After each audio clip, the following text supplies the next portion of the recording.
മാങ്ങ ഇഞ്ചി വെച്ച് രുചികരമായ അച്ചാർ എങ്ങനെയാണ് ഉണ്ടാക്കുന്നതെന്ന് നോക്കാം. അതിനായി മാങ്ങ ഇഞ്ചി ഗ്രേറ്റ് ചെയ്തെടുക്കാം. 250 ml മെഷർമെന്റ് കപ്പിന് ഇത് 4 കപ്പുണ്ട്. ഇനി ഇതിലേക്കുള്ള മസാലയ്ക്കായി 2 ടീസ്പൂൺ കടുകിട്ട് മൂപ്പിച്ച് വേറൊരു പാത്രത്തിലോട്ട് മാറ്റാം. പിന്നെ 1/2 ടീസ്പൂൺ ഉലുവ ഗോൾഡൻ ബ്രൗൺ കളർ ആവുന്നവരെ മൂപ്പിക്കാം. ഇനി ഇത് രണ്ടും കൂടെ തരിതരാന്ന് പൊടിച്ചെടുക്കാം. പിന്നെ 1/2 ടീസ്പൂൺ മഞ്ഞൾപ്പൊടിയും 4 ടീസ്പൂൺ മുളക് പൊടിയും കൂടെ എടുത്ത് മാറ്റി വെക്കാം.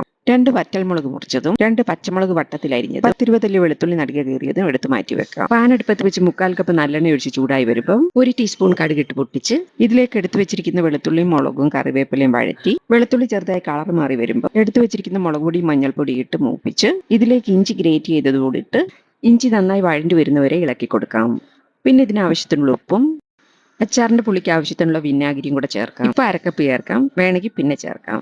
1/4 ടീസ്പൂൺ കായപ്പൊടിയും 2 ടീസ്പൂൺ പഞ്ചസാരയും കൂടെ ചേർത്ത് ഇതെല്ലാം കൂടെ മിക്സ് ചെയ്തിട്ടൊന്ന് രുചിച്ച് നോക്കാം. പുളി കുറവുണ്ട്, അതുകൊണ്ട് 1/2 കപ്പ് വിനാഗിരിയും കൂടെ ചേർക്കാം.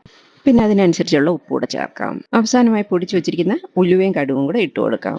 ഇനി ഇതെല്ലാം കൂടെ നന്നായി മിക്സ് ചെയ്ത് സ്റ്റൗ ഓഫ് ചെയ്യാം. ഇനി കഴുകി ഉണക്കി ഗ്ലാസ് ബോട്ടിലിന്റെ 1/4 അച്ചാർ എടുത്ത് 4 ടേബിൾ സ്പൂൺ എണ്ണയിൽ കടുകിട്ട് പൊട്ടിച്ച് 2 നുള്ളു മഞ്ഞൾപ്പൊടിയും മുളക് പൊടിയും കായപ്പൊടിയും കൂടി ഇട്ട് മൂപ്പിച്ച് അച്ചാറിന് മുകളിൽ ഒഴിക്കാം.